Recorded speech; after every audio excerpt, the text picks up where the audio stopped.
அடுத்த கொஸ்டின் பாருங்க. திருமலை மன்னரால் கட்டப்பட்ட கோடை விடுதி தலம் எது அப்படின்னு சொல்லிட்டு கேட்டிருக்காங்க. கீழே விடைகளை பாருங்க. தெப்பக்குளம், திருமலை மஹால், தமுக்கம், புதுமண்டபம் அப்படின்னு சொல்லிட்டு விடைகள் கொடுக்கப்பட்டிருக்கு. இதுல பார்த்தோம் அப்படின்னா திருமலை மன்னரால் கட்டப்பட்டது இது எல்லாமே தான். அதாவது தெப்பக்குளம், திருமலை மஹால், தமுக்கம், புதுமண்டபம் இது நான்குமே வந்து திருமலை நாயக்கர் மன்னரால் தான் கட்டப்பட்டது. ஆனா இங்க கேட்டிருக்கிற கொஸ்டின் என்ன அப்படின்னா திருமலை மன்னரால் கட்டப்பட்ட கோடை விடுதி தலம் எது, அண்டர்லைன் பண்ண வேண்டியது வந்து கோடை விடுதி தலம் எது அப்படின்னு சொல்லிட்டு கேட்டிருக்காங்க. எனவே இவரால் கட்டப்பட்ட கோடை விடுதி தலம் எது அப்படின்னு பார்த்தோம்னா தமுக்கம் தான். அதாவது இன்னைக்கு மதுரையில இருக்கக்கூடிய தமுக்கம் மைதானம் தான் திருமலை மன்னரால் கட்டப்பட்ட கோடை விடுதி ஸ்தலம். இன்னைக்கு புக் எக்ஸிபிஷன் முதலான பல்வேறு அதாவது புத்தக கண்காட்சி, அறிவியல் கண்காட்சி போன்ற பல்வேறு கண்காட்சிகள் நடத்தக்கூடிய இடமாக விளங்குகின்ற தமுக்கம் மைதானம் திருமலை மன்னரால் கட்டப்பட்டது. அதுவும் கோடை விடுதி தலமாக கட்டப்பட்ட ஒன்று அப்படின்றது ஒரு புதுமையான செய்தி தான். அடுத்த வினா பாருங்க. திருமலை நாயக்கர் மஹால் கலைநயத்தில் எதனை ஒத்துள்ளது அப்படின்னு சொல்லிட்டு கேட்டிருக்காங்க. திருமலை நாயக்கர் மஹாலை வந்து நல்லா கவனிச்சோம் அப்படின்னா தெரியும் கலைநயத்துல வந்து எதனை ஒத்திருக்கு அப்படின்னு சொல்லிட்டு. இங்க கீழே விடைகள் என்ன கொடுத்திருக்காங்கன்னு பார்க்கலாம். சாய்வு கோபுரம், தாஜ்மஹால், பரங்குன்றம், மீனாட்சி கோவில் அப்படின்னு சொல்லிட்டு விடைகள் கொடுத்திருக்காங்க. இங்க கேட்டிருக்கிற கொஸ்டின் என்ன அப்படின்னா திருமலை நாயக்கர் மஹால் கலைநயத்தில் எதனை ஒத்துள்ளது அப்படின்னா தாஜ்மஹால் தான் சரியான விடை. ஏன் அப்படின்னா திருமலை நாயக்கர் மஹால் அமைந்துள்ள அந்த கட்டிடத்தின் மேல் பகுதி வந்து பார்த்தோம் அப்படின்னா தாஜ்மஹால் வந்து எந்த அமைப்புல இருக்கோ அதே அமைப்புல தான் கட்டிடத்துடைய அந்த மேல் பகுதி வந்து அமைஞ்சிருக்கும். எனவே திருமலை நாயக்கர் மஹால் வந்து கலைநயத்தில் வந்து தாஜ்மஹாலை ஒத்துள்ளது அப்படின்னு சொல்லிட்டு அறிஞர்கள் வந்து சொல்லியிருக்காங்க. அறிஞர்கள் மட்டும் இல்ல, நம்மளே போய் நேர்ல பார்த்தோம் அப்படின்னா தெரியும் திருமலை நாயக்கர் மஹால் வந்து தாஜ்மஹாலை போன்ற ஒரு அமைப்புடையதா வந்து அமைஞ்சிருக்கிறத அறியலாம். அடுத்த வினாக்களை பாருங்க. சித்திரை திருவிழாவை தமிழ் மக்களே அன்றி பன்னாட்டவரும் காணுமாறு செய்தவர் யார் அப்படின்னு சொல்லிட்டு கேட்டிருக்காங்க. அதாவது சித்திரை திருவிழா வந்து ஒரு காலத்துல வந்து நடந்தது. அது வந்து தமிழ் மக்கள் மட்டுமே வந்து பார்க்கக்கூடிய ஒரு அமைப்புல வந்து இருந்தது. ஆனா வந்து சித்திரை திருவிழாவை வந்து தமிழ் மக்கள் மட்டும் இல்லாம பன்னாட்டவரும் வந்து காணுமாறு ஏற்பாடு செஞ்சிருக்காரு ஒரு நாயக்க அரசர். அந்த அரசர் யார் அப்படின்னு சொல்லிட்டு பார்க்கலாம். தொட்டப்ப நாயக்கரா, இல்ல நெடுஞ்செழியனா, ராணி மங்கம்மாளா, இல்ல திருமலை நாயக்கரா அப்படின்னு சொல்லிட்டு விடைகள் கொடுத்திருக்காங்க. பாருங்க. தொட்டப்ப நாயக்கர், நெடுஞ்செழியன், ராணி மங்கம்மாள், திருமலை நாயக்கர் அப்படின்னு சொல்லிட்டு கொடுத்திருக்காங்க. சந்தேகமே வேணாம், இத செஞ்சவர் வந்து திருமலை நாயக்கர் தான். அவர் காலத்துலதான் இந்த சித்திரை திருவிழா வந்து பல்வேறு சிறப்புகளோட வந்து கொண்டாடப்பட்டது. மீனாட்சி அம்மனுடைய அந்த திருக்கல்யாணமும் வைகை ஆற்றில் அழகர் இறங்குகின்ற அந்த விழாவையும் ஒன்றாக இணைத்த பெருமை வந்து திருமலை நாயக்கர் மன்னரையே சாரும். அதுக்கு முன்னாடி வந்து மதுரையில இருக்கக்கூடிய அந்த மீனாட்சி அம்மன் கோவிலுடைய மீனாட்சி திருக்கல்யாணம் வந்து ஒரு இடத்துல நடந்தது. இந்த அழகர் ஆற்றில் இறங்கக்கூடிய அந்த வைபவம் ஒரு காலத்துல நடந்தது. ரெண்டுமே வேறு வேறா இருந்தது. அந்த இரண்டையுமே வந்து ஒன்று சேர்த்த ஒரு பெருமை வந்து இந்த திருமலை மன்னருக்கு வந்து உண்டு. எனவே பார்த்தோம் அப்படின்னா அழகர் வந்து ஆற்றில் இறங்குவது வந்து வைணவர்களுடைய வேலைப்பாடு, வைணவர்கள் செய்யக்கூடிய அந்த சடங்குகள், விழாக்கள். மீனாட்சி திருக்கல்யாணம் அப்படின்றது சைவர்கள், அதாவது சைவம் அப்படின்றது சிவனை சார்ந்தது, வைணவம் என்பது திருமாலை சார்ந்தது.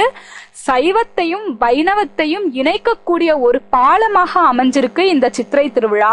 நம்ம நல்லா கவனிச்சோம் அப்படின்னா தெரியும். முத நாள் வந்து மீனாட்சி அம்மன் கோயில வந்து மீனாட்சி அம்மனுக்கு வந்து திருவிழா நடக்கும். மீனாட்சி அம்மன் திருக்கல்யாணம் வந்து நடக்கும். இறைவனும் தேவியுமாக உலா வருவாங்க. அது எல்லாருக்குமே தெரியும். மதுரையே விழாக்கோலம் பூண்டு இருக்கும். அதே சமயத்துல மறுநாள் வந்து அழகர் வந்து அந்த விழாவை பாக்குறதுக்காக மதுரைக்கு வர்றாரு. கள்ளழகர் வந்து அந்த மீனாட்சி அம்மன் தன் தங்கையான மீனாட்சி அம்மனுடைய திருமணத்தை பார்ப்பதற்காக வந்து மதுரைக்கு வர்றாரு அப்படின்னு அந்த கதையை வந்து உருவாக்கியவர் வந்து திருமலை நாயக்கர். எனவே அந்த பெருமை வந்து திருமலை நாயக்கரே சேரும்.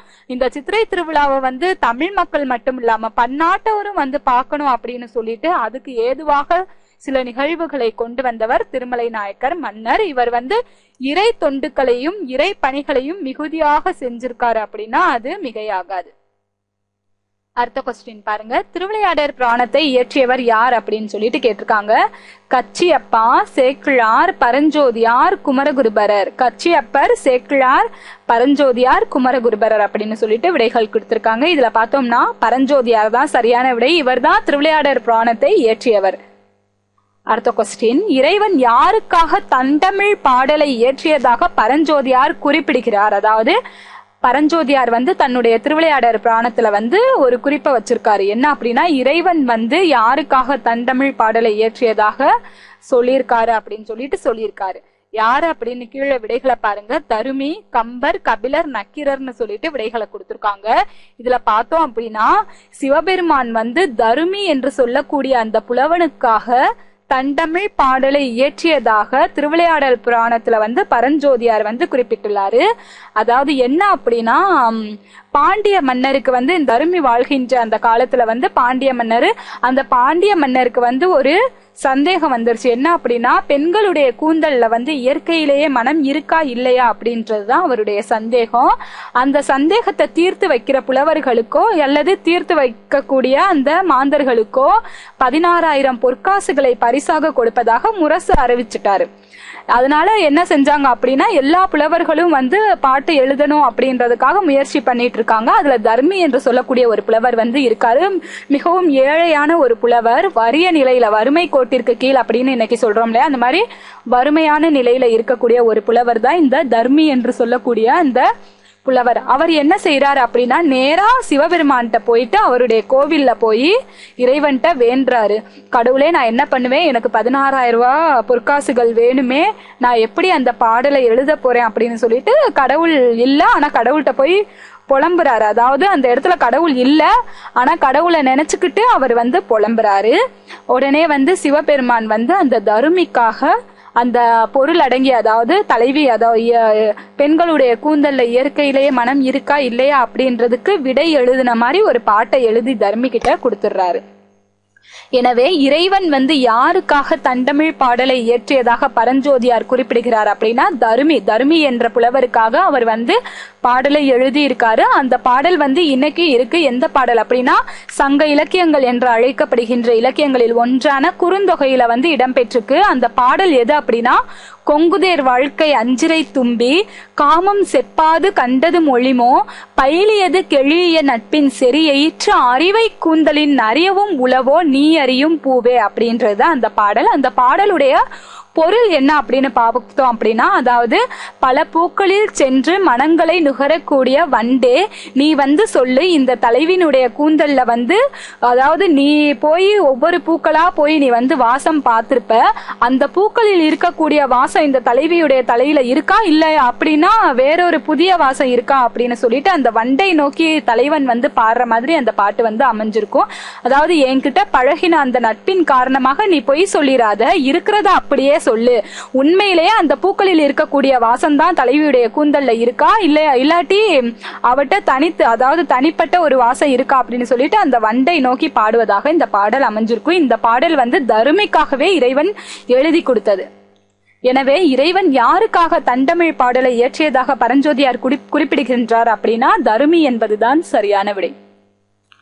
அடுத்த வினா பாருங்க. மதுரையை சுற்றியுள்ள மலைகளில் வாழ்ந்த சமண முனிவரால் இயற்றப்பட்ட நூல் எது அப்படின்னு சொல்லிட்டு கேட்டிருக்காங்க.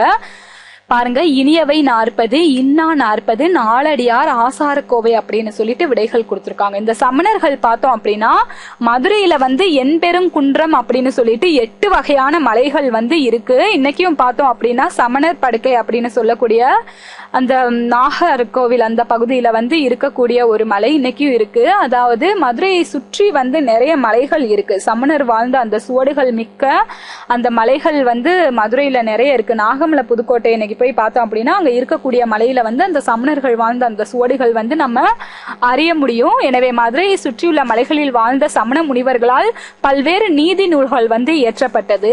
அவர்கள் ஆடை இல்லாம இருந்தாங்க.